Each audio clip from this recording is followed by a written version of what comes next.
Okay. It's being recorded now. My name is Ron Higdon. I'm Assistant Director at the NSAA, and we are pleased to help or provide some training, and I'm pleased to receive it from a couple of people, and I'll let them introduce themselves. We have two presenters.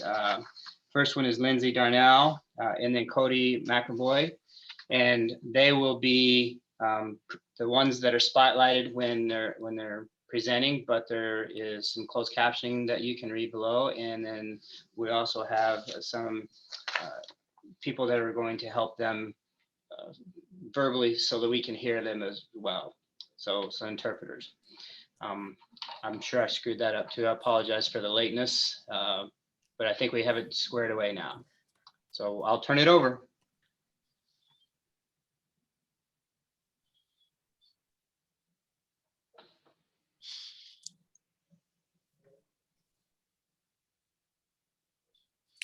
All right. Well, I'm not very skilled with technology either. Even though I use Zoom quite often, I'm still learning.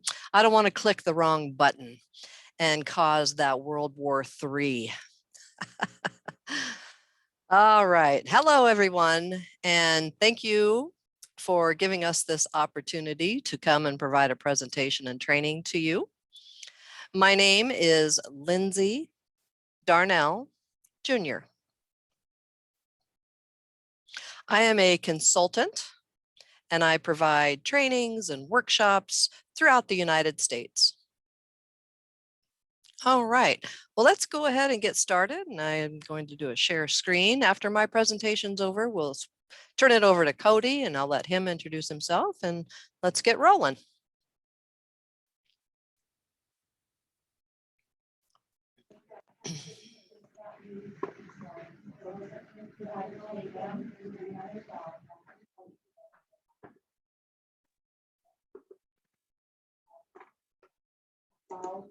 Again, bear with me, technology.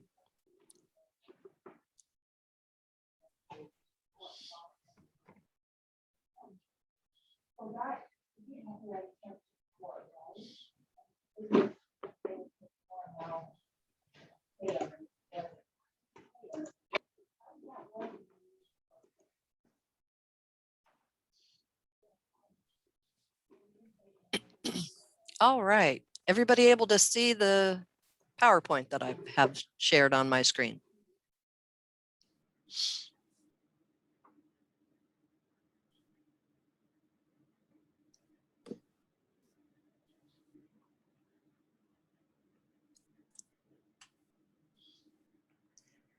All right, great.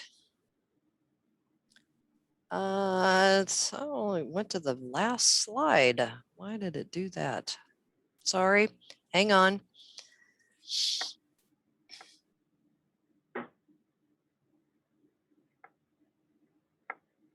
For some reason, it's jumping all the way to the last slide of my PowerPoint presentation.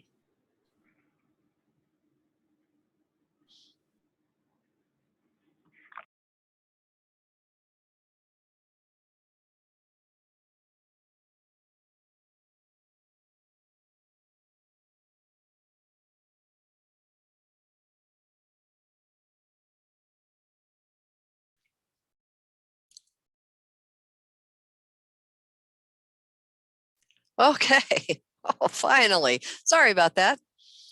All right. Once again, thank you for this opportunity. Deaf and hard of hearing people in general have been on Earth for time and time again throughout history. In America, people who are deaf have been integrated into society in a variety of aspects.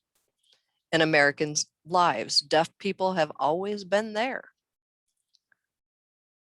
Politically, economically, socially, pop culture, that even includes sports. Deaf people love to play sports. It's been documented in history in the 1800s. People who were deaf were involved in baseball, football, a variety of sports, and they have been up until this day. People love sports.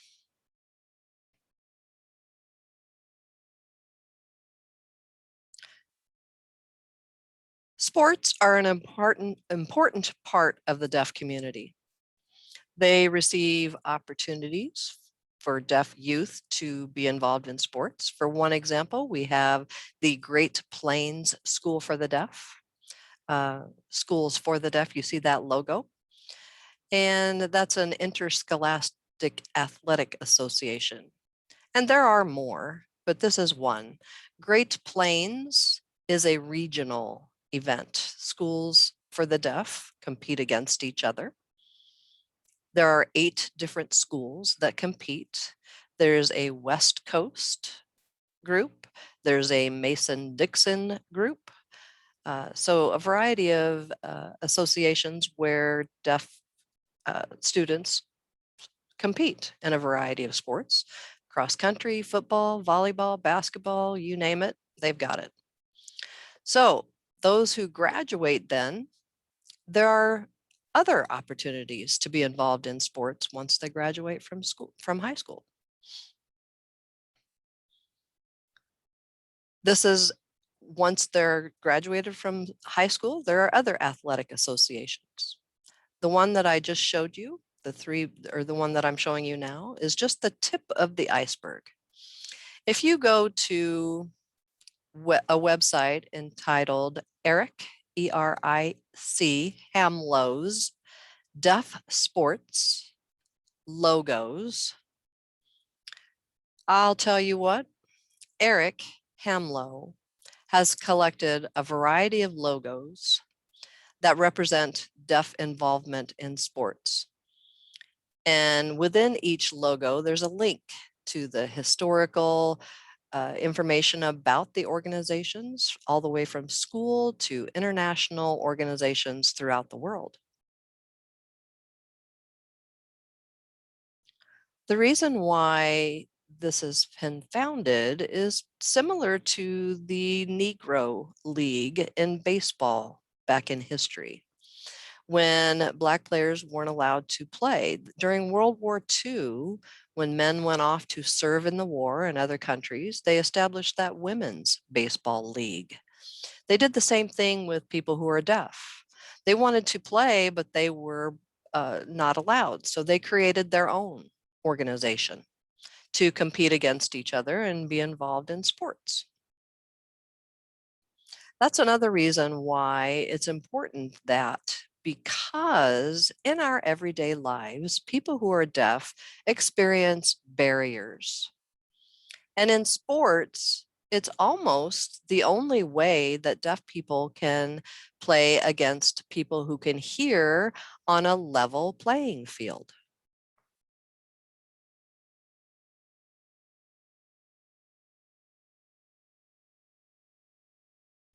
As I mentioned, in the school setting, there are sports teams, and then you have the advanced level of regional, national organizations throughout the United States. When you go and you see Eric Hamlow's website, there are more organizations in Canada, Mexico, countries in South America, Europe, Asia, and Africa. So worldwide, that international group has been called Deaf Olympics, which was established in 1924. And they first competed in France. They're going to be having one in South America. I don't remember which country. I believe it's in Brazil, and that will be occurring in 2022, next year. Internationally, deaf athletes come and they compete in different sports, similar to the regular Olympics. Deaf Olympics has been recognized by the International Olympic Committee, the IOC. It's a formal organization.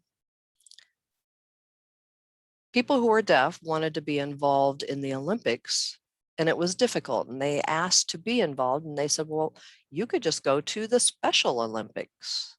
The deaf population said, no, we are differently abled. Special Olympics is reserved for people of a particular group. And of course, we want to encourage them to have those opportunities to compete. But people who are deaf didn't belong there. So that's why they established the Deaf Olympics. Good news is that periodically there are examples where deaf individuals are successful and then they compete in the real Olympics, the regular Olympics. The Olympics are happening right now, and I believe we have a few deaf people who are involved in competitions there. It's really exciting for us.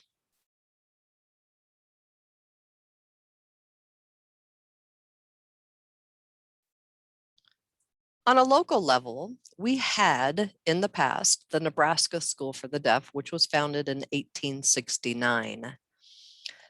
The school closed in 1998. Boys and girls who attended that school had the opportunity to be involved in sports. There were football, there was volleyball, basketball, and track. In some years, they also had cross country, anyone who was interested in participating in that. And that experience really gave us the opportunity to have lifelong lessons that coaches taught us, that perseverance, the resilience, the importance of teamwork, the commitment that many of us, including you yourselves, whether you're deaf or hearing, when you play sports, you learn a lot of those lessons and you carry them with you throughout life. So perseverance, for example, is very true for us in the deaf community. What we learn while playing sports in school, we learn to persevere in our goals that carry us into life. Our goal is to have the similar experiences as general Americans. The right to life, liberty, and the pursuit of happiness.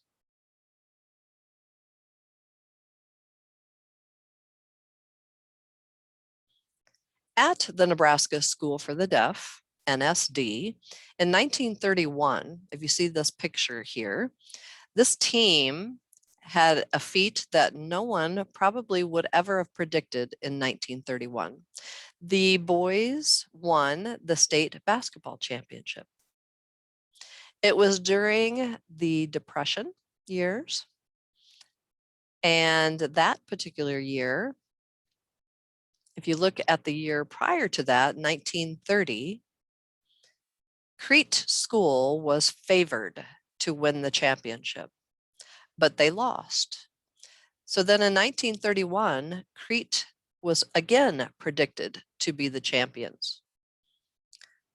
Well, they played the Nebraska School for the Deaf boys, and that occurred that year. They played the game at Hastings College. So the tournament was happening there at Hastings College. Everyone was shocked that the NSD team won the boys championship. Finally, then in 1932, Crete did win their championship. But if you look at the records, the Nebraska School for the Deaf boys that year won 29 games and had 0 losses. That record, no school to this day has beaten it. That record still stands. I had an opportunity to visit with the man who's standing there, the tall one in the middle. His name is Edwin Spatz. I talked to him before he passed away about his experience. He told me about it, and he said it was just the team. It was the right dynamics, and the coach. If you look on your right, the little short guy there, he's deaf and he graduated from the Nebraska School for the Deaf, and he was a member of the NSD team. Before that, in I want to say 1920s, possibly. He was a player, he played football in Class G back in the day, and they won a state championship in Class G. Nick Peterson, who graduated, then went to trade school. He came back as a teacher and a coach, and that led to this team's championship. So this is an example of what deaf people can do.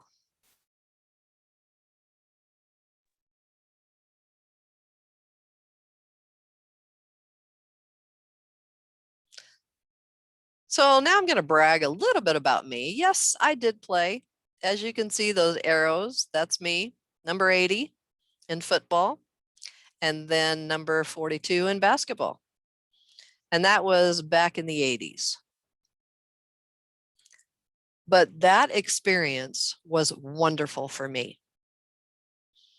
I'm kind of a bookworm, but I always was happy that I had these experiences and being involved in competing. NSD was a member of Logan Valley, that conference.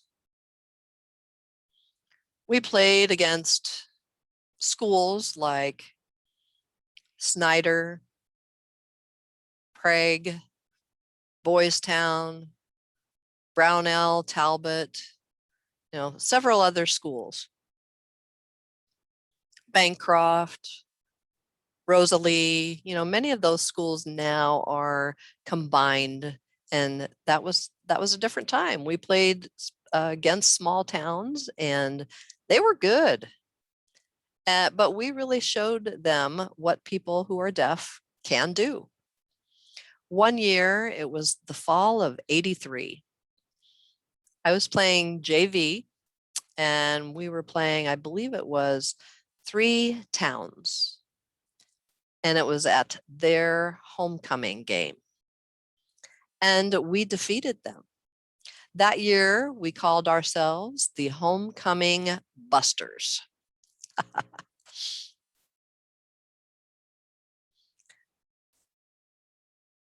So that experience, like I said, was very positive.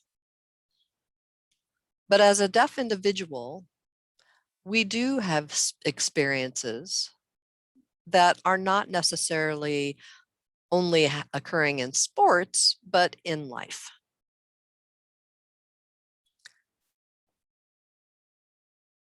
Deaf have contributions to sports. For example, the football huddle.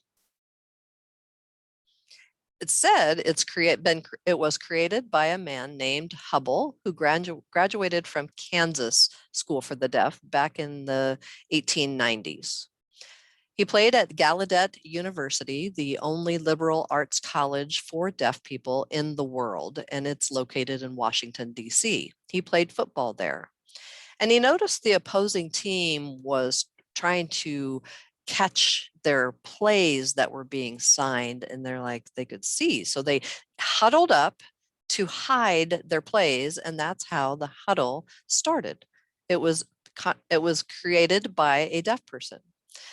The baseball umpire signals, ball, strike, safe, out, those types of things were actually done by William Hoy.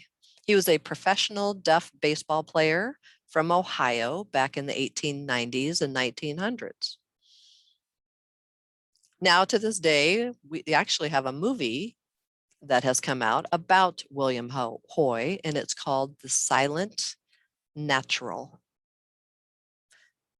That movie talks about Hoy's experiences, his family, his career, and getting into pro baseball, his frustrations, and how the signals came about in baseball. So if you have an opportunity, watch The Silent Natural. This is just a cheap plug. I'm actually in that movie with a brief cameo appearance, just to let you know. So these are deaf contributions to sports.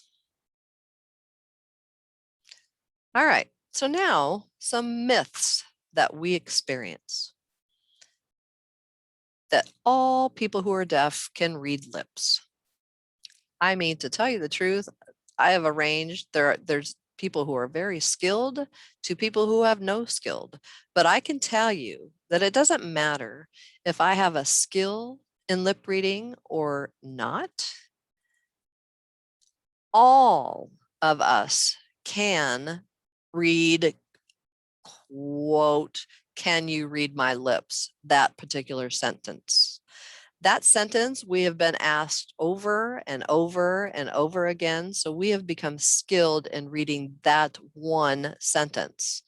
And we have to be very careful not to respond no. Otherwise, they're like, well, how did you know that I asked that question? So avoiding that, it's like we have to say what to then force the person to go to another communication option. So can you read lips? There's a range of capabilities for that. All deaf people do sign. That is not true. There is a range there as well, from people who do not sign at all to people who fluently sign. And the reason why that happens is oftentimes because of the family. The family will make the decision when the child is born and they find out that they're deaf. They have options to decide, should they sign, or do they want them to learn speech only, or do they want them to do both? Oftentimes it impacts the child as they grow up. So another myth is all deaf people can speak if they work on it. Well, hearing people will see a deaf person who doesn't speak at all, and maybe they will wonder, well, how come? How come they don't talk? Why don't they use their voice? And they think, well, they should have taken speech classes while they were growing up. Fact. All of us, people who are deaf, had speech training at one point or another in our lifetimes. Some have the ability and some are not. They don't have the ability to speak. So again, a range. And so that there's that attitude. How come you don't speak? Fourth on the list, deaf people do hear when they want to. I have had people speak to me with their voice, and I show them that I'm deaf by pointing my ear and shaking my head and telling them no, but they stubbornly continue to speak, or maybe they amplify their voice. So all of us people who are deaf have experienced many of these myths and many more. But again, that's the kind of experiences that we have to face over and over again in our lives, from birth until the grave.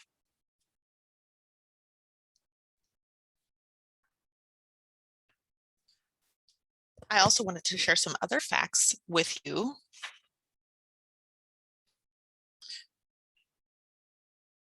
Deaf people who were born into families where everyone else can hear except them is about 95% of deaf people. That means only 5% of deaf folks are born to parents who are also deaf.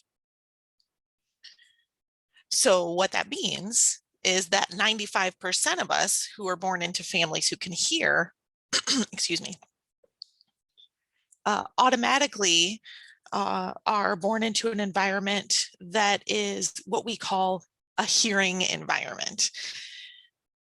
And our world that we live in and our society is very phonocentric, so it's very sound based. So a lot of the things that we do in society are based on sound. And that's not to say that there's anything wrong with that, because I recognize that there are a lot of beautiful sounds and people sing and there's music and there's information that is easily accessed through sound. But for deaf folks, we can't have access to that. So there's that's placing those children who were born into homes that are a hearing environment as automatically sort of different and needing to adjust the way that they interact with the world. And so there are different things that parents can do to adjust the environment for their deaf child. And there are recommendations that the deaf community has come up with from our experience growing up that way that can be applied in the home, but also can be applied in different aspects of society to help create an environment that's more accessible to deaf people. So this is a term that you may not have heard before. It's Audism. And that's Audism with a D. So often people think I'm saying autism with a T, but what I'm saying is Audism. The AUD, like from audio, meaning sound. And basically Audism is the idea that based on someone's ability to hear or speak, there's discrimination against folks who don't have that ability. So Audism is a form of discrimination similar to racism or sexism or all of the other isms that most of the time, I would emphasize most of the time, it's unintentional because it's just something that we've all learned to live in society in a certain way. And it's not anything that is a personal choice. It's just sort of an internalized bias. So I'm lucky because I was born into a family where my parents were deaf and I had deaf siblings, and I was able to go to a school for the deaf. And when I was born, I was automatically in an environment where I had exposure to language because my whole family used American Sign Language. When my parents were growing up, each of them were born into families who could hear, but they were sent to the Nebraska School for the Deaf, and they had both American Sign Language and speech classes there. So they had language at school, and I also had language at home, but with speech training as well. And that's always been a requirement, and it still is for deaf children to have speech training. So this term, Audism, and part of my personal bias is because I was raised in the experience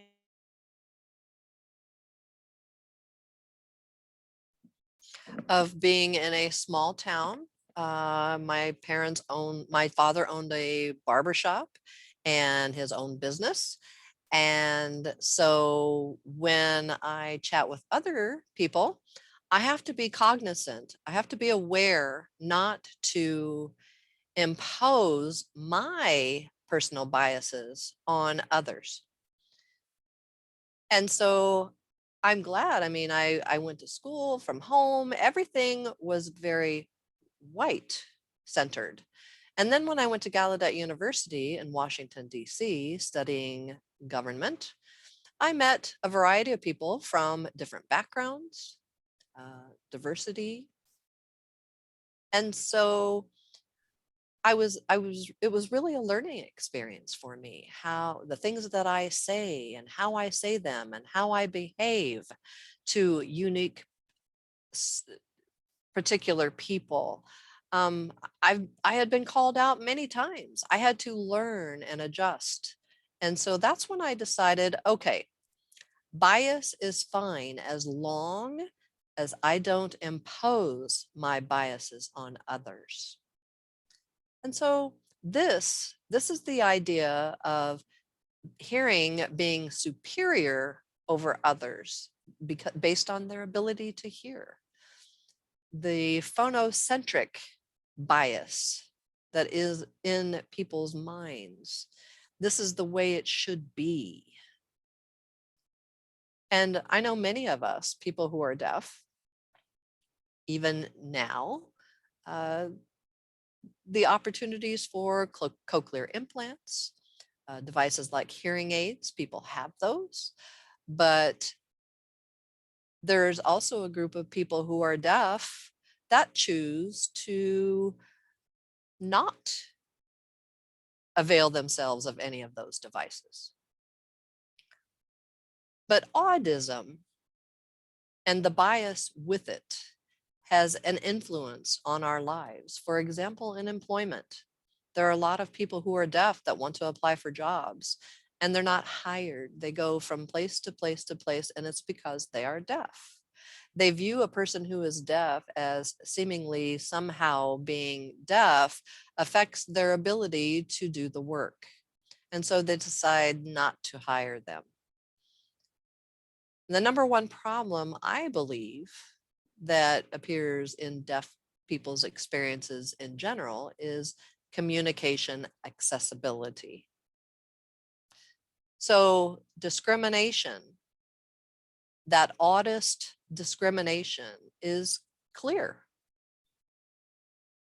It's discrimination because you are deaf, but oftentimes it's the prejudice that has already been decided prior to that, that deaf fit some kind of mold. And so when they meet a deaf person, oh, yeah, you're in that mold that I have prejudged, and that's where you belong.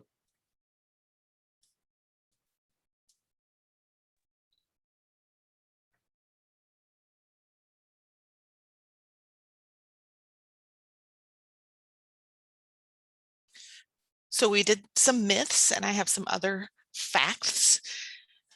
I want to talk with you about the continuum of deaf individuals. We have folks on one end who use only sign language. We have folks on the other end who use only spoken language. And then we have a variety of folks that fall anywhere in between with various levels of combination of different ways of communicating. There's also the way that folks express themselves. So someone may speak or sign, but then there's also the ways that people receive language. So people may use visual ways as well as auditory ways. So if they have some level of hearing, that they can access language that way. Some folks read lips pretty well. Other folks don't do that at all. And then there's some folks that fall in between. Some folks went to schools for the deaf. Some folks went to their local public school. Some have deaf family members and some have hearing family members. And there's folks that fall in between those extremes in all of those categories. If you've heard the word intersectionality, it goes a little bit to what we've been talking about with bias or experience. You may have one person who is deaf that is a Black woman with a PhD. You may have a deaf person like myself who is a white man, straight, Christian. And so there's all the different backgrounds and identities that deaf people have. So for example, the folks I just mentioned, for myself, I'm deaf, but I'm a straight white Christian man. And when people look at me, that's what they see. So I face discrimination due to my deafness. But the woman that I mentioned who is a Black deaf woman with a PhD may experience racism, sexism, and autism. And so for the most part, in the deaf community, we'll use sign language to communicate with each other, but we still have those different experiences and different groups of folks with different backgrounds that we need to be aware of within our community. And the reason that I mention that is because as a whole, if you were to take the deaf community and maybe take a cross section of our community, it's very representative of if you were to take American society as a whole and do a cross section of that. So we have the same demographics, socioeconomic status, education levels. We have all of that represented in our deaf community because deafness happens to across all demographics.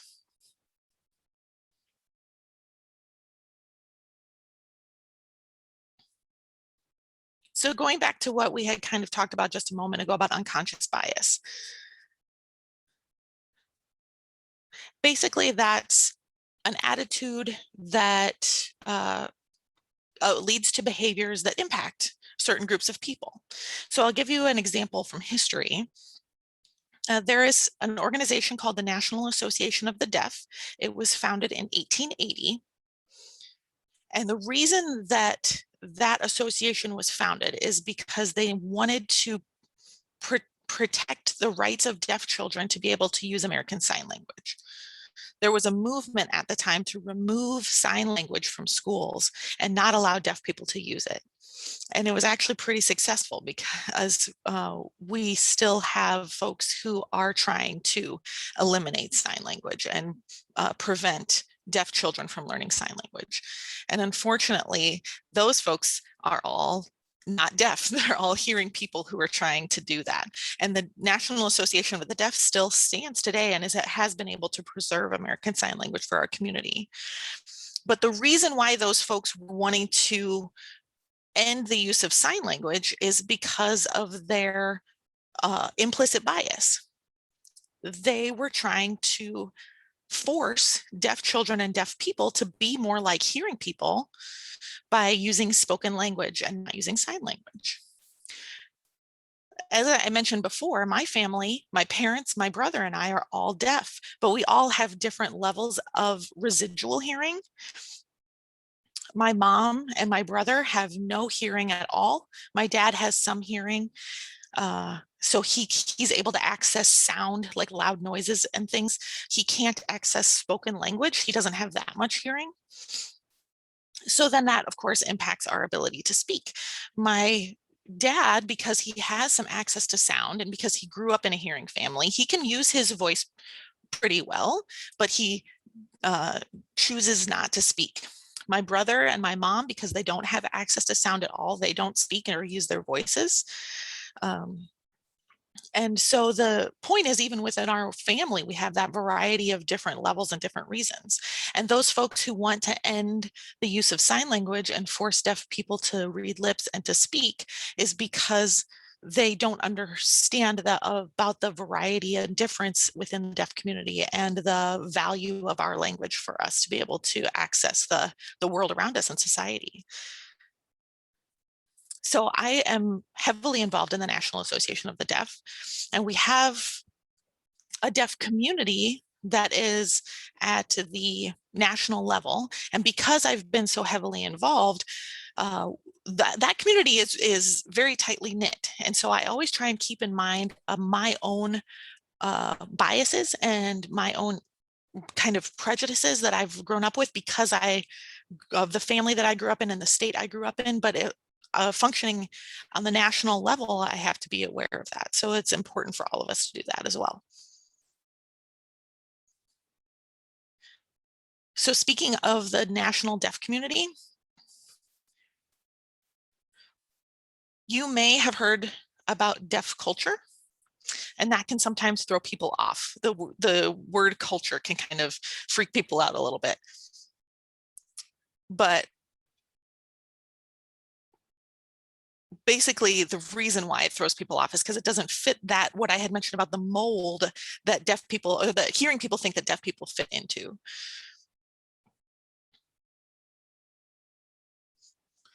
If you think about people with other disabilities, they who can hear but just have different abilities, they will share the culture of hearing people because they typically will use spoken language. They'll be able to hear and communicate with other people using spoken English, and their culture will be aligned with that. So it's different. It's difficult for people to think about deaf folks as having their own culture. For folks with other disabilities, they are more easily able to fit into hearing society. They can participate in their local communities, they can go to their local churches, there's organizations that support them, and they align with hearing culture. For deaf people, we have our culture that meets our needs based on our language and our community. For example, we have clubs and organizations and events. deaf people don't, buy all the same houses in the neighborhood so that there's not like a deaf part of town, but we do tend to gather together for events, offer support for each other, have different potluck events and community-based events, and that includes sports. The images that you see on this slide that are Facebook groups and websites that are deaf cultural organizations about news. And that is news stories that are going on, current events in the world and in America, but given in ASL so that it's accessible to deaf people so that we can know what's going on in the world and have updates in our language. The majority of deaf folks are bilingual, skilled in reading and writing English, and use ASL to communicate in replacement of spoken language. But just like hearing people who have a variety of different strengths in reading and written English, the deaf folks are no different.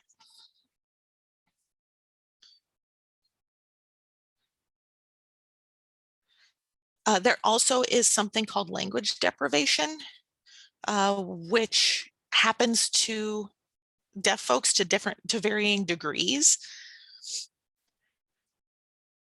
So for example, a child who doesn't have the ability to access sound and doesn't do well with lip reading or spoken language, they may be deprived of language access.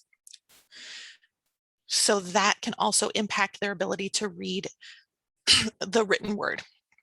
So these ASL versions of these news sources allow deaf folks who are using ASL as their primary language to access the news and world events and current events. I don't know if you remember seeing over the last year during COVID that American Sign Language interpreters were provided for the governor's updates when they gave announcements about their COVID briefings. But that's another way that allowed deaf community members to access information about public health announcements. Some folks will say, oh, captioning should be available, and that should be enough. But if you think about the deaf folks who use American Sign Language and who may not have strong abilities to read English, or immigrants who are deaf who don't have English as their first or second language, there are a variety of folks who are not going to be able to access the information through the closed captioning. So the White House, for example, wasn't providing American Sign Language interpreters, and during the COVID years of COVID, it was even more important for deaf people to have that access to that information. So the National Association of the Deaf actually ended up having to file a lawsuit with regards to providing access, and they won that lawsuit, and the White House now does provide sign language interpreters for all of those public service announcements related to that. So that was a great way to make deaf folks aware of what was going on with that. And again, these are just some small examples to give you an idea of different things that deaf people have to navigate to be able to have access to society and full participation in all of the different facets. So that includes sports. We do have a league here in Nebraska. It's more in Omaha, and then Lincoln has some as well. But we have different sort of different clubs, organizations for sports with, volleyball and flag football and different things. And maybe you yourselves have played in some rec leagues where you might have played against some deaf athletes. So it's important for us to recognize how we can create these environments, why we have these separate sports leagues and why we have these different things, but also how we can all work together to create more access for deaf folks to participate. Once again, the whole point of our experiences, overall positive. But again, we have things that occur because of attitudes of other people. They make assumptions that this fits their idea of what a deaf person should be and what they need to be. But the point that I want to emphasize is communication access. We really need to break down that wall that we keep hitting, that barrier. People who are deaf, we have to do all of the work. We dream for that one day that people who can hear will meet us halfway and break down that wall with us together. A few years ago, I learned that there was a deaf individual who was involved in an organization which was full of people who could hear. They had to work hard to rise up in the ranks within that organization. And when they had a banquet, that organization decided to award that deaf individual a recognition award, that they bravely went through that and broke down the barriers. I was sitting in the back kind of chuckling, thinking to myself, no, he didn't deserve that award, because that barrier was created by the very same people who gave him that award. If only they had listened to the deaf individual and complied, everything would have been fine. So, the do's and don'ts. Really, there's a long list, but I just wanted to touch upon a few.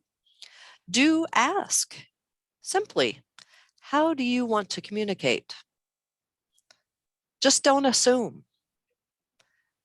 They will take the accountability, the way that you will be able to understand them and the way they will be able to understand you. I walk into McDonald's. First, I will go up to the counter and I tell them, I gesture simply, I point to my ear, shake my head, and say no. When I inform them that I am deaf, that I cannot hear, the person oftentimes immediately panics. I can see it. I can see it in their eyes. Oh boy, how do I communicate with this person? It's my responsibility. How am I going to communicate with them? So all of a sudden, the world's burden is placed on this person's shoulders. They panic. They call the manager. What do we do? What do we do? All while I'm standing there saying, just waiting for them to finally look at me and get their attention before I show them my iPhone. I have the order typed and ready to go. Oh, they say, or maybe I have a piece of paper ready, or maybe if I want an ice cream, I will just gesture. Licking an ice cream cone, giving a gesture of the size of the ice cream cone, pointing that I want vanilla or chocolate, and giving a thumbs up. Simple. If only they would just pay attention to me, I will show them how to communicate with me. Once again, 95% of deaf people are born into families that can hear. They automatically, from day one, know how to communicate with people who can hear. But there's that bias, that continual bias. Oh, this person isn't going to know how to communicate.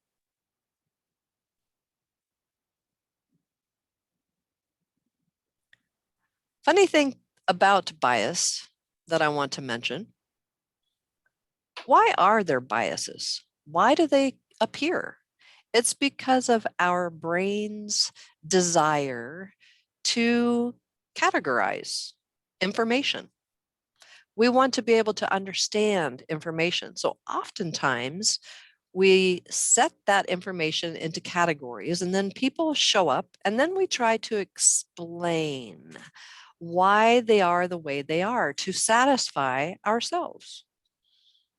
Interesting information. Our brains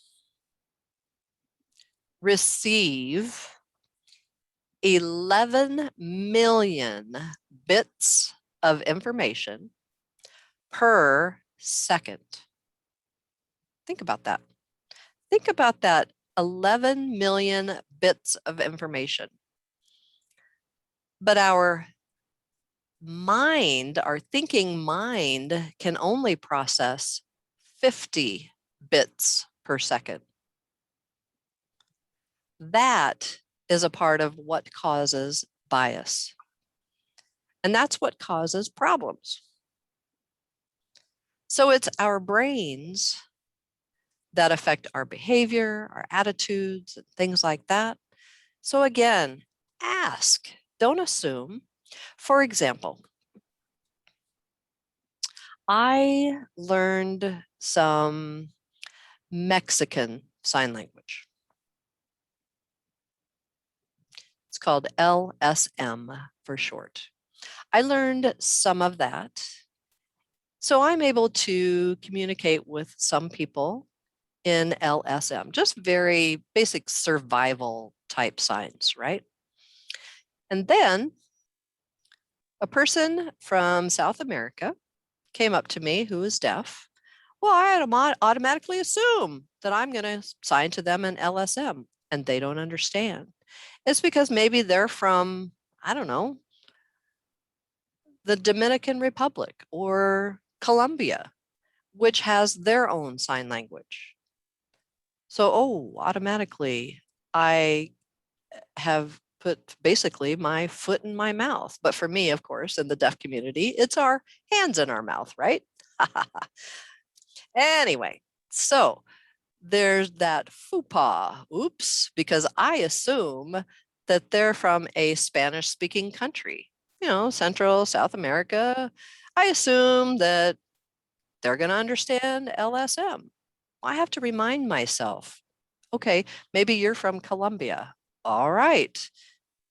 So I talked with a Latino person and I explained my situation, the experience I had, and they said, that's okay, just ask. Just say, where are you from? What language do you speak? Ask those questions. Don't assume. Oddly enough, I myself love language. And so when I asked, it's like, oh, okay, now that's making me want to learn more from there. I'm a sponge. I love learning language.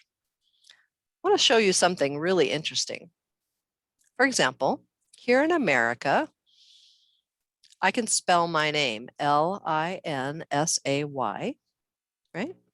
And maybe you'll recognize some letters there. Maybe like this looks like an L, this N, and this looks like similar to a Y, Linsay. In England, they have two hands for the alphabet. So in England, my name is Linsay.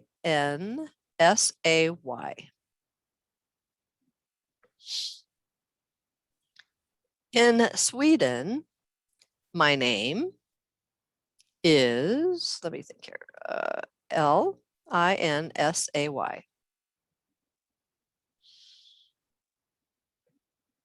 In Russia, in Russian Sign Language, my name is Linsay. In Japanese, I warn people, don't be shocked.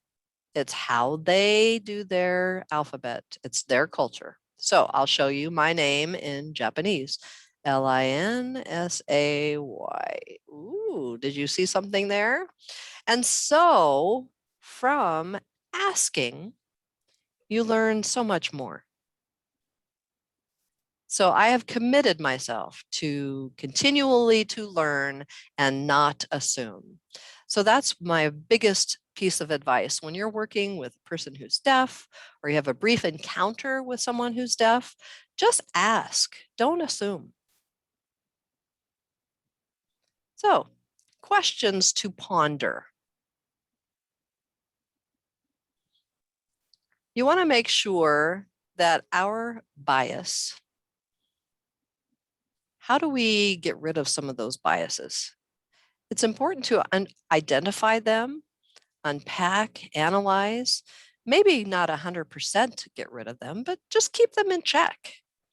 Second question, I think I've already given you the answer. What should I do to communicate with a person that I meet who happens to be deaf if the situation requires for you to be working with a deaf person? What do I do? So keep that in mind. Okay, so now I'm open for any questions if anybody has any. Can I, I have one quick question, please. You said there was. Hold on a second. Okay. Okay, I'm going to stop sharing my PowerPoint. Hold on one moment.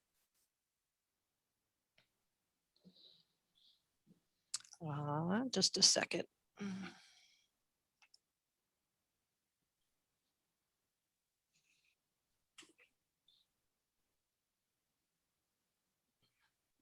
Go ahead.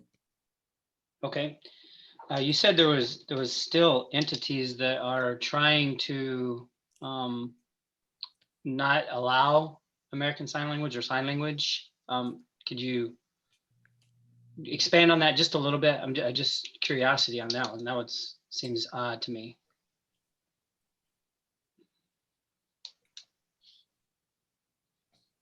Yes, well, it seems odd to me too. There's a group of people who call themselves Oralists, Oralists. They are making the push for deaf children to learn to speak instead of learning sign language. Again, people who are deaf, as I said, have abilities, a range of abilities, from people who can speak all the way to those who cannot. The problem is when they force deaf children to speak only, that will impact those whose abilities are in that range of not being able to.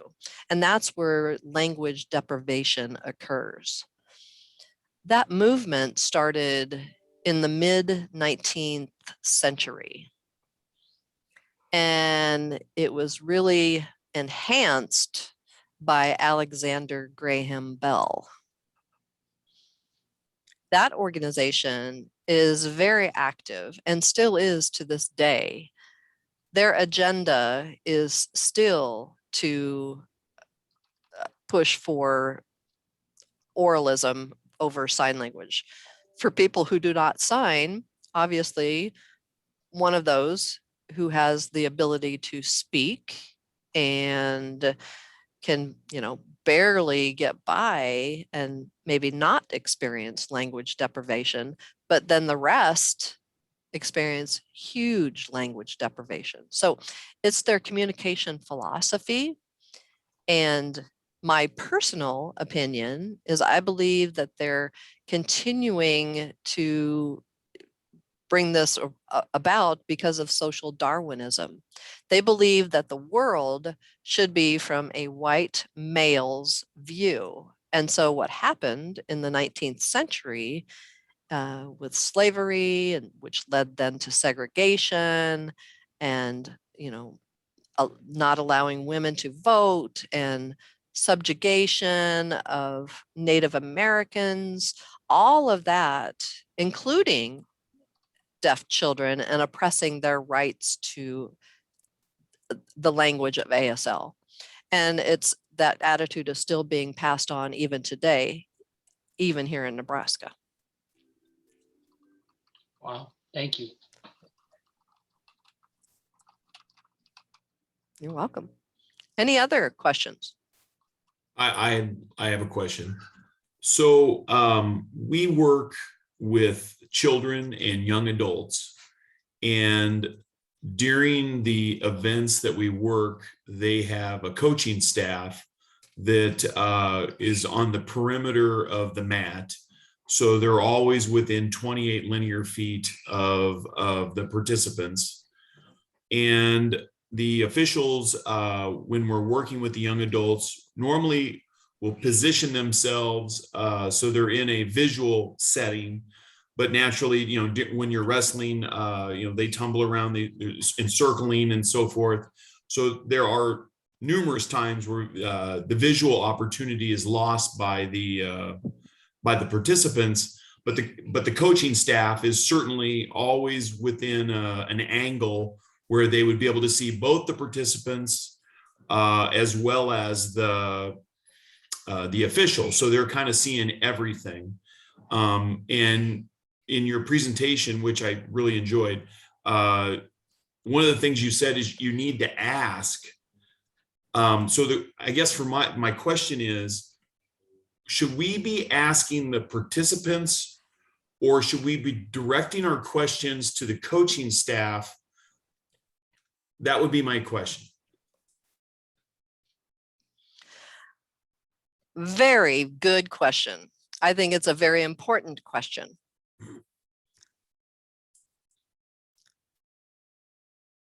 I think maybe Cody McAvoy will be able to answer this better, because he has experience playing sports in a public school. He had coaches that could hear. Me, when I played, I had a deaf coach and all of that. So it's all, if such word existed, deaf-centric.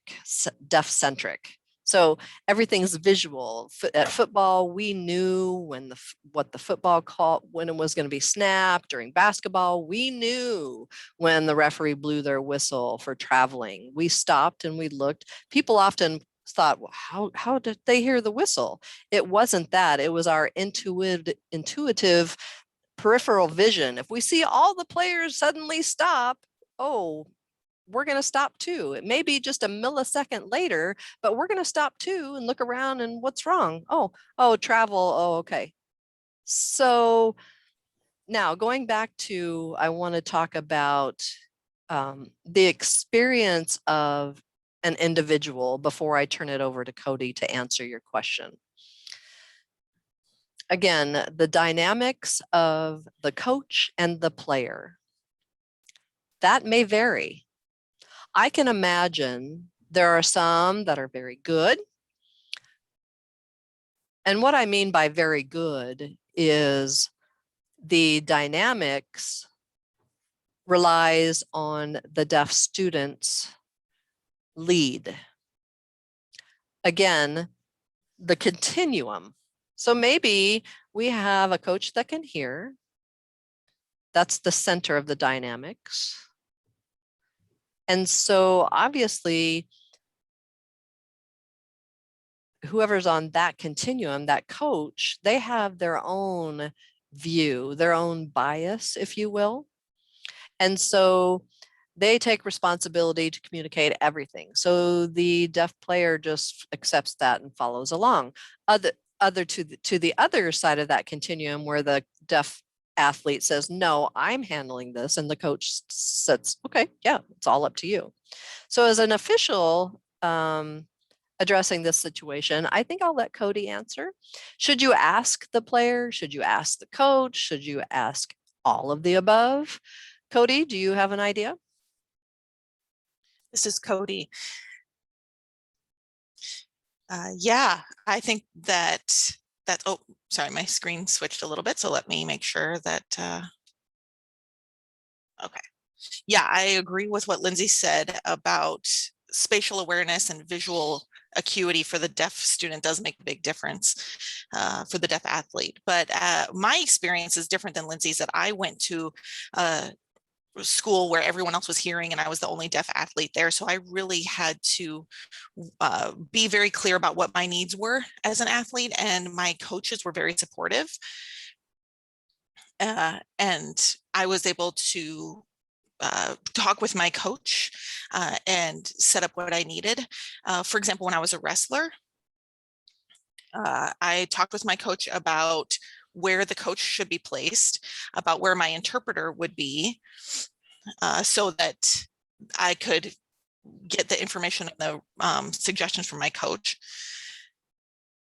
And as a wrestler, I'll admit that it does vary per athlete what works for them. If sometimes I'm in a tight situation, you know, that I'm very close to a pin, that I'm going to be looking for, I don't know who I'm going to be looking at, the interpreter, the ref, my dad in the audience. So it kind of depends on the moment and the athlete themselves.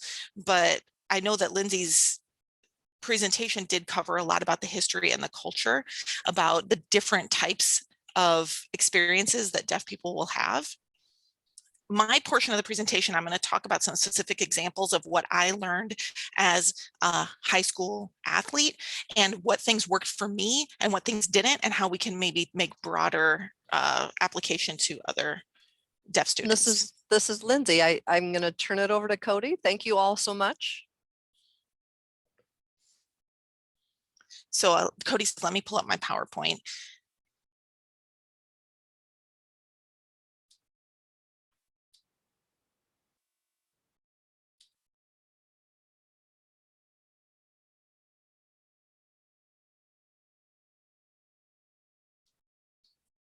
Okay, hopefully you all can see that.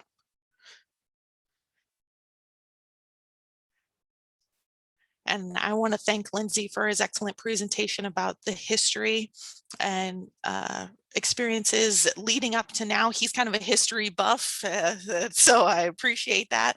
Him sharing the information about Schools for the Deaf and different organizations and the Deaf Olympics. That was all excellent information.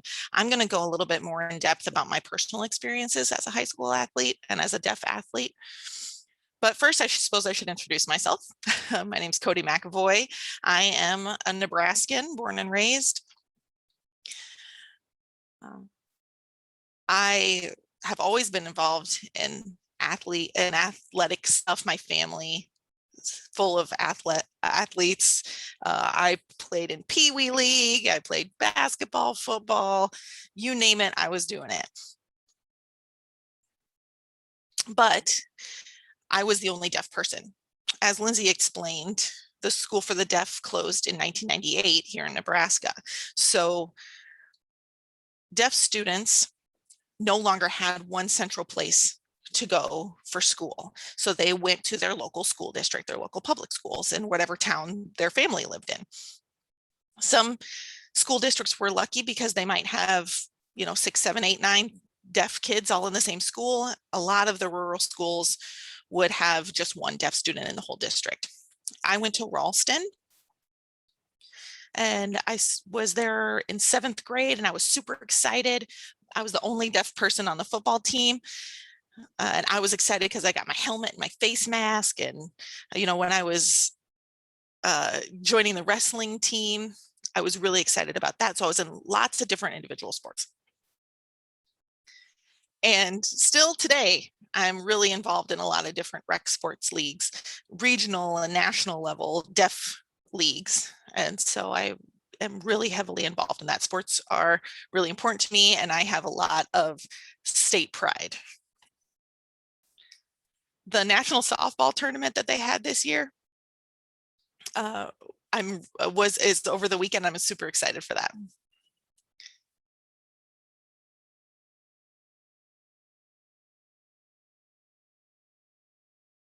So obviously there are challenges for a person who can hear in sports. Think about the NBA playoffs and how much pressure there would be in that.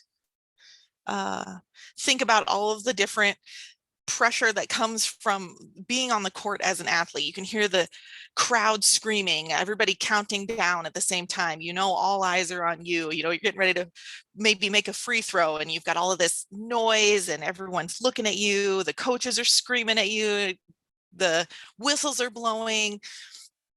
It's just a lot of stimulation, both visually and auditorily. There's a lot going on for any athlete. And I love that.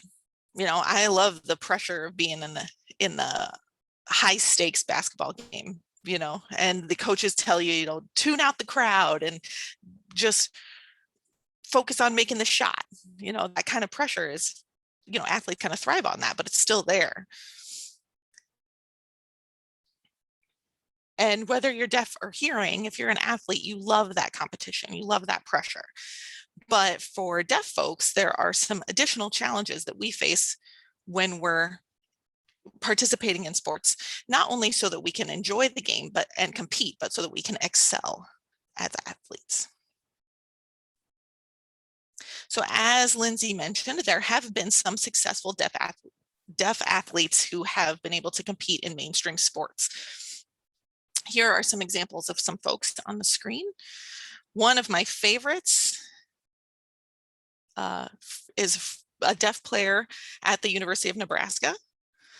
It's in the football jersey there, Kenny Walker. And he was even able to make it into the NFL. And he played for the Broncos. 2 years ago, there was another deaf athlete that was in Nebraska. And he was more on like the practice squad. He was like 4th or 5th string. And the last name is Honus.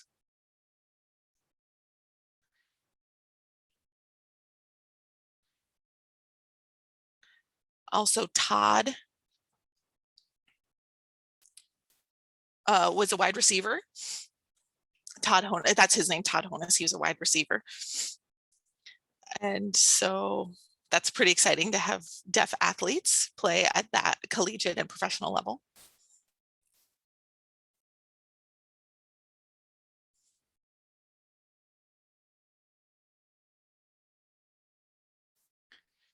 So as I had mentioned about the challenges for any athlete, I want to talk with you about some of the challenges that are specific to deaf athletes. So since Nebraska doesn't have a school for the deaf, we've got different districts all over the state that are really spread out. So Scotts Bluff, Kearney, North Platte, and how do we manage that? Because there may have deaf students that are athletes that are playing in those schools. And as Lindsay had mentioned, folks are going to have biases.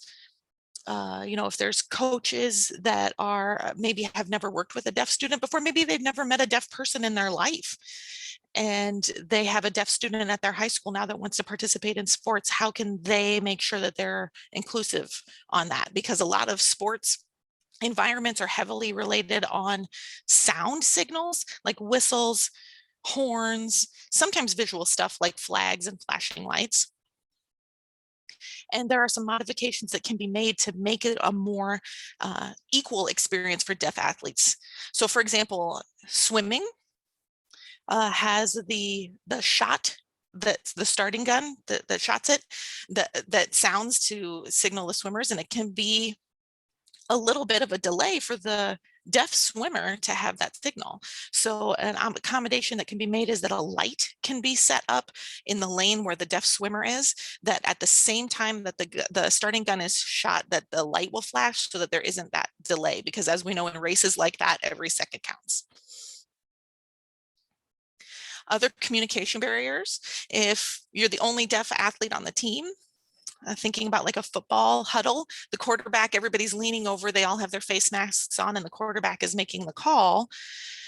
And that happens for every single play of the game. Sometimes the teammates on the team with the deaf athlete or the coach can work together to develop some strategies about how to communicate those plays. So one thing that we did when I was in high school is that the quarterback had on his arm a covered kind of list of plays. And when we got in the huddle, he could peel back the cover and point to what the play was. That also, if there's an interpreter available, the interpreter can be part of the huddle to help do that, or to have those other conversations that the deaf athlete needs to have with teammates or coaches. So those are some strategies that can be used to kind of be creative about overcoming those barriers. Some other challenges are the awareness of the people around you, because deaf folks are very visual. Sometimes we need to come up with other ways. So for example, as a hearing person, if you're playing basketball, you may be able to hear the ball being dribbled behind you. So you can hear the player maybe who's running up the court behind you dribbling the ball, where deaf people won't have that auditory sort of input about how the game is going. So depending on the sport, it's just important to think about all of the different kinds of challenges that may come up, and the athlete can get creative and work with their team and their coach to come up with strategies about how to be able to play the actual game.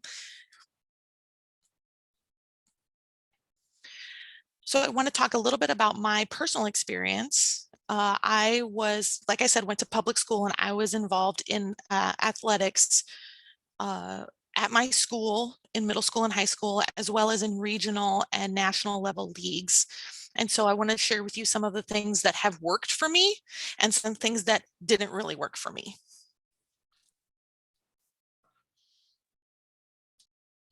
So in wrestling, what was nice about that is it's an individual sport and not a team sport. So a different challenge for a person who's deaf on both team sports and individual sports. In wrestling, what I liked was I relied upon myself. I didn't care about anybody else. I won the match or I lost. The referee would have, 3 rounds. The official would have 3 rounds. Sometimes I'd have to go to the official before every match. In a tournament, I may have 6, 7, 8 different officials there, and I had to explain to them, when you blow the whistle to begin, throw your hand up so I know, wave your hand and whistle at the same time so I know that we're going to begin. Because sometimes the opponent would have an advantage. I'm slow to respond based on a whistle, and so they're already making their move. Also in wrestling, once the round is over, I'm not paying attention to the time. I'm focusing on my opponent. So maybe consciously I know that time's running out, but I don't know exactly. So I'll tell the official when the round is over, tap me, touch me. Because if my opponent is there, they're done, but usually maybe there's 30 seconds left and then they can make a move on me. They take advantage of my hearing loss or my deafness. So the ref comes over to touch me to signal that. Gestures. Oftentimes I will tell them I'm deaf and they give me a thumbs up. They say, okay, but then their mouths move. And I'm like, I've got an interpreter right there. Use my interpreter. And I have to tell them over and over again. Using gestures. Like Lindsay said, we tell you to communicate. If you just look at us, ice cream. Remember the ice cream story that Lindsay said? Same idea. Gesturing is so much easier in basketball, traveling. Someone's fouled you, they hit you on the arm. Instead of saying, hey, they hit your arm with your voice, show it. Show the gesture, show what was right or wrong. Gesturing, people will understand that. Some of the challenges with facilitating a game. Oftentimes, this happened just recently, and it happens periodically. Deaf team is playing, let's say they're playing basketball and they're playing against a hearing team, and it's an intense game. A little bit hard, foul occurs, and we're trying to figure out what just happened, and the teams split. And the official sometimes will go over to the team that can hear and go over there, and you'll see some laughing and things going on. We're not sure. Are you explaining the foul, or are we still maybe clueless as far as what happened and what caused the foul? Because you're over there talking with the hearing team and laughing and carrying on. That doesn't help the intense situation. The game is, close and competitive, and we're feeling at a disadvantage. Also, Lindsay emphasized, again, other deaf people will continue to emphasize the assumptions. Don't assume that they know. So many different ways to assume in sports, which lead to miscommunications, misunderstandings, things like that. Oftentimes in middle school and high school, a lot of times officials facilitate the game, and also in some ways they're teaching the game. You'll notice a person continually is making a mistake or a foul or something is wrong over and over again. Oftentimes I'll see an official go up and explain in their voice to an athlete that can hear, they'll explain that foul or mistake or whatever. With a person who's deaf, the official thinks, oh, I can't communicate with them, and so I'm just not going to address it. Well, how is that deaf athlete going to improve? Like I said, gesturing, if you've ever played charades and it shows you what, maybe it says, what's a technical foul look like? You know how to do that. So the official can go up and explain, when you took the ball, you took a step, whatever it is that they're doing, show it by gesturing. These are just some experiences. And again, it's more of developing that connection, that rapport with the deaf athlete instead of avoiding it. Ask them, what works for you? What's the best way for me to communicate with you?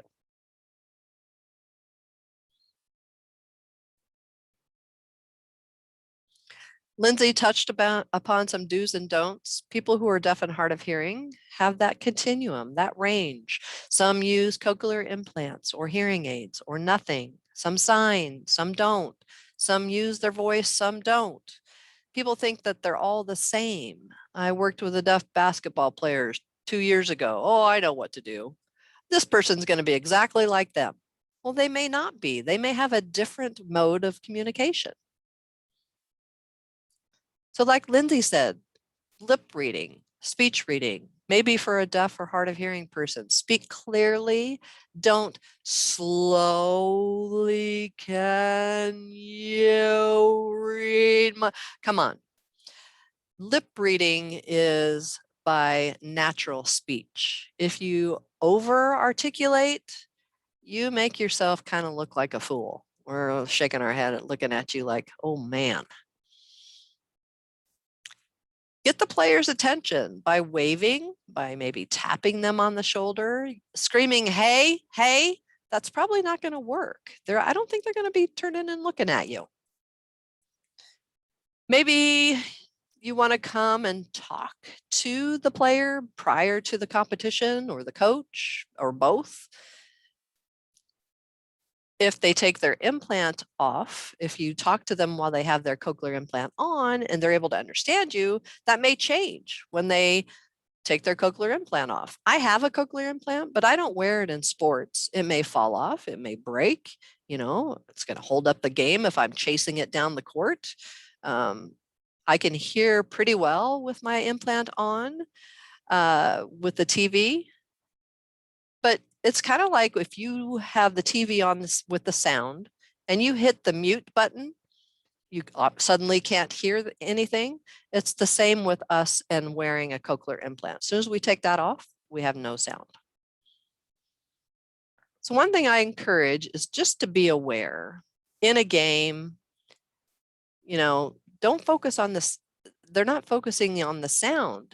They're focusing on visual cues, the movement of their players, what's happening in their environment. Body language and gesturing is a big part of American Sign Language, in deaf language. As Lindsay Jr. said, I encounter a hearing person and I point to my ear and they panic. All of a sudden, they're like, oh, how do I communicate? Oddly enough, I've met a lot of people here who maybe don't know how to communicate. What's interesting is in other countries, people who can hear, I can easily communicate with them because they're used to gesturing. Maybe they don't know English, but they're used to gesturing with people from other countries. And it's so much easier than people here in America, oddly enough. Like I said, the best thing if you meet a hard of hearing deaf person prior to the sporting event, what's best is to ask what works for you. Maybe something that works for me may not work for the next person that you encounter. It's their own preference. It's what they're used to that works well for the person. And the don'ts, again, pretty much what we've said, Lindsay and I have emphasized.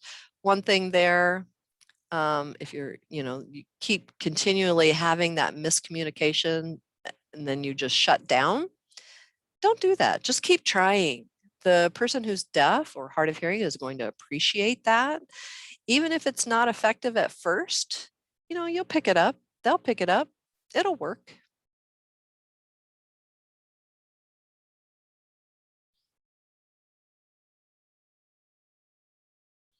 In a game, I tell you, we love that competition, but we want to be on an equal playing field.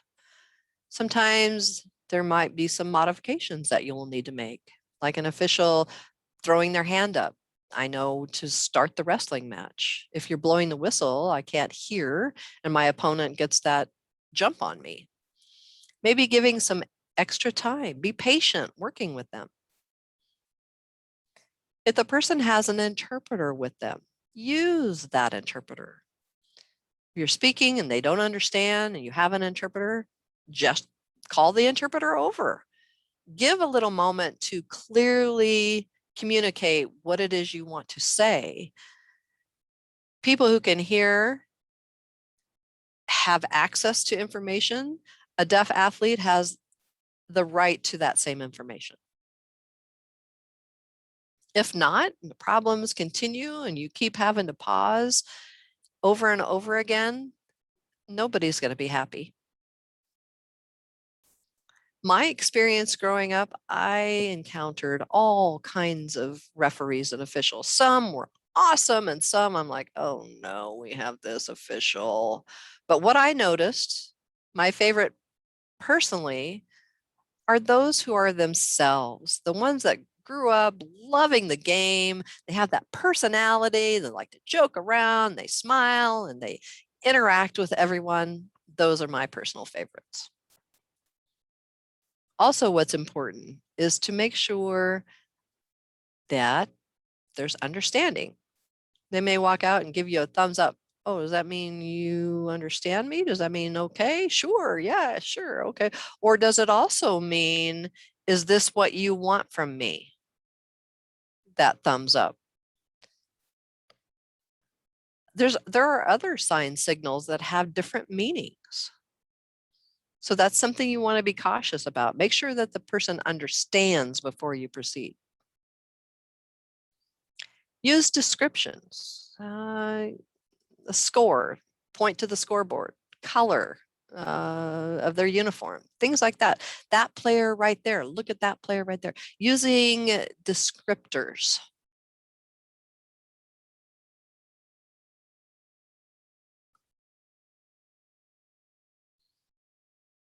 A few more other stories that have come about. So I was playing football, right? Very competitive. The game was close. I think it was maybe before halftime. The referee was standing there and one player had a false start. They hadn't hiked the football yet, had a false start. So the referee moved and it looked like they caught that player, but there was no flag thrown yet. So the deaf person saw that visual cue. They couldn't hear the whistle, but they saw the referee moved. So they went ahead and jumped the line and they went on with the play. Well, there was confusion. There was a, scrambled to get into defensive position. It's like, what happened? Because we rely on body language and visual cues. It looked like the referee was going to respond, but they didn't throw the flag. So again, we rely on that. So, what was the problem? So those cues are very important, whether you're hearing or deaf. The modifications that we may make, we rely on the official for that fair playing field.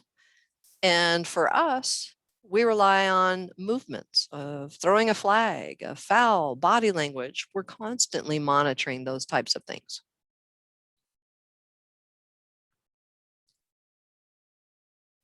again, with those biases with people who are deaf, sometimes playing in middle school, in high school, I was a tight end.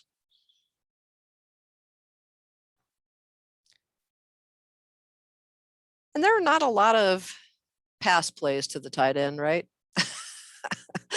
I was more telling the coach, hey, you know, my my hands are my language. I can use my hands. I use my hands every day. I mean, they're thinking, oh my God, you can catch?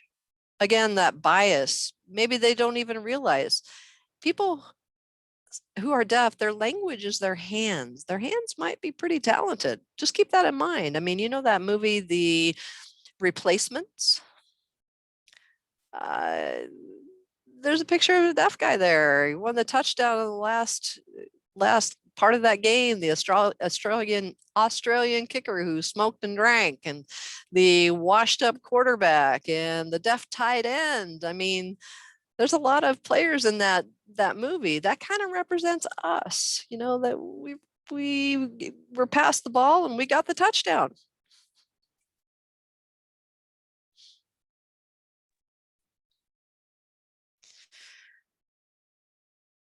So again, I want to just sort of reiterate all of the points that Lindsay mentioned about history and culture and bias. Those are things that we all have and that we all just sort of learn as we go to improve things that maybe we just didn't recognize before. So I would say deaf people in Nebraska, we're really have kind of an athletic community here, and the folks are really involved at the state and local levels and even regional and national levels. So we have some pretty talented deaf athletes here in Nebraska. So I think that that's a great advantage for us. And I think that the students that are here in Nebraska will really benefit from you all taking this training. And you never know how you're going to have an impact on those students' lives later on. So, you know, if you are curious, check out the Nebraska Commission for the Deaf and Hard of Hearing's Facebook page or website. There are going to be lots of posts there that will keep you informed, and lots of people sharing their experiences, including former and current athletes. So that's a way to stay in touch. And you can always reach out to us with any questions. I know we've got about 10 minutes left of our scheduled time together, so I'm going to open it up for questions that any of you have. Please feel free. I am here at your disposal.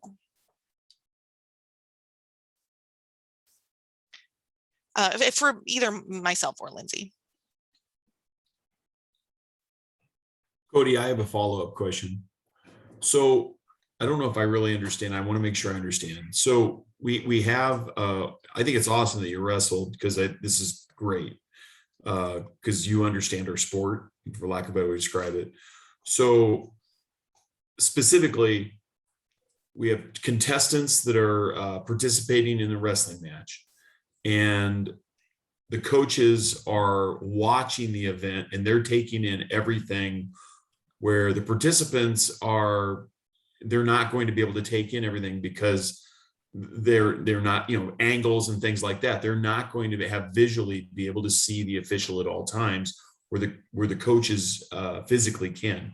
So I guess just specifically, my question is, when we are training our officials, do we direct them to the coaches, knowing that the coaches are seeing everything, or do we direct them to the participants?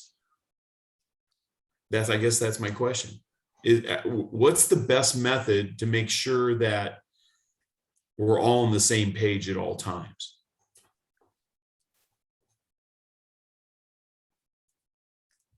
Sure. Yeah, that's a great question. Typically, we encourage the deaf athlete and the coach to approach the officials prior to the match. And that way the official will know that there's a deaf athlete, because otherwise there's no real visual way to be able to tell right off the bat. Of course, some of them may not do that. And so that's, you know, going to kind of depend. And also for the younger folks, like the middle schoolers, they're still kind of learning how to do that as well. And they haven't kind of had to navigate that and have that experience. So that may prompt them to do it as they are getting older. If you suspect that there's an athlete who is deaf or hard of hearing, then they haven't approached you, I would recommend either before the first match, or if you don't realize it until after you've seen the match, before the second match, go up and talk to the coach and say like, hey, do you have a wrestler that's deaf or hard of hearing, and can we like have a conversation, the three of us, to how do you want to navigate that? So I would do that just as soon as you're made aware of it, if they don't approach you first. And then if they don't, they should know some strategies to use, but you can also recommend things like, do you want me to tap you? Do you want me to put my hand up when I'm whistling? Those kinds of things. Does that answer your question? For the most part. So the officials are taught to stay out on the perimeter, not to be in the circle for the most, obviously you're going to work in and out and things like that. So let's say we're getting the wrestlers started, and obviously the wrestlers are watching the official, and so we're making hand signals, which I think is a good thing because it certainly cleans up. The hand signals are hopefully cleaning up the communication in that regard. But if there's a problem, we'll say, should we direct the question to the participant, or should we direct the question to the coach? I guess that would be my last question. Is who do we direct, like during a match? Where do we direct the question so that everybody's on the same page and there's no miscommunication?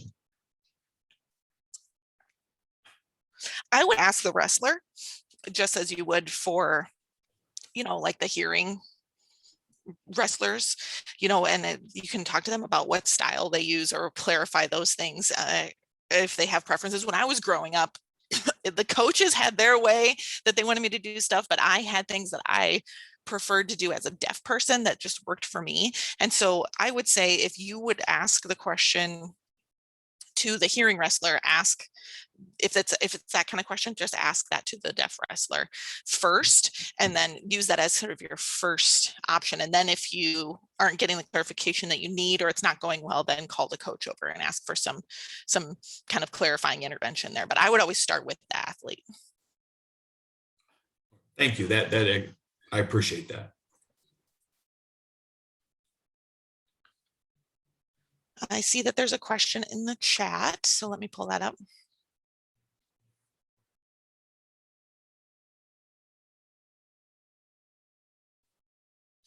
Okay, that's a great question in the chat. It says, at the end of a match or a game, sometimes the athlete seems upset because they didn't know that they lost. So the question is, do we point to the scoreboard or communicate in another way? And that can be kind of a challenge, because sometimes in an intense competition, the score might be changing rapidly and they don't realize it.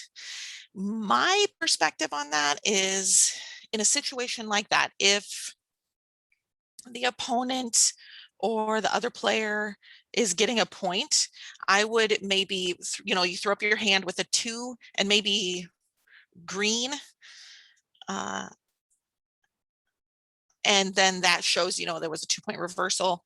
So having a color-coded way of showing that if there's a reset, or I don't know, I always will look at the scoreboard in between each pause. And if the score has changed in between each thing, sometimes that can be disorienting about like, oh, the score changed. So then basically you can just hold up your hand with the number of points and then point at which of the competitors received those points. And then and if you do that throughout, it can help them mentally keep track of the score, if that makes sense.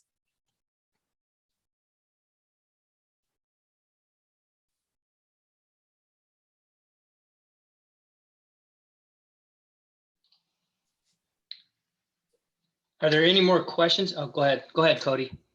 I was just saying that the same thing as you are. If there's any more questions.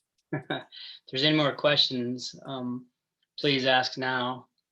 Again, we're recording this, and if anybody has or wants to watch it again, they can do that. I'm going to send this out to all of our officials that are registered with the NSAA, and make that available for them to view at their leisure if they have a different time that they can do so.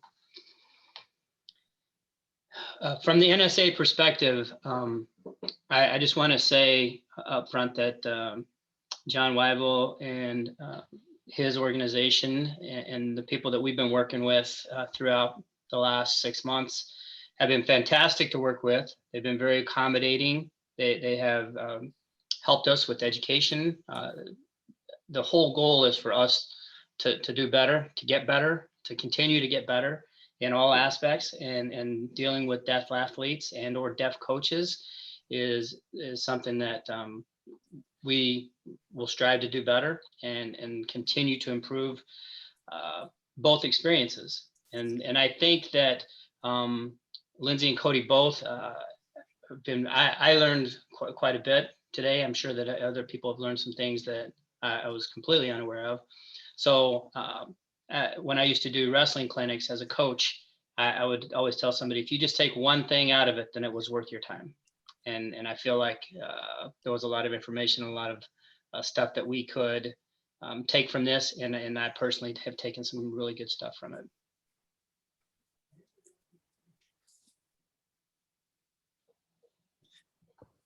This is Lindsay.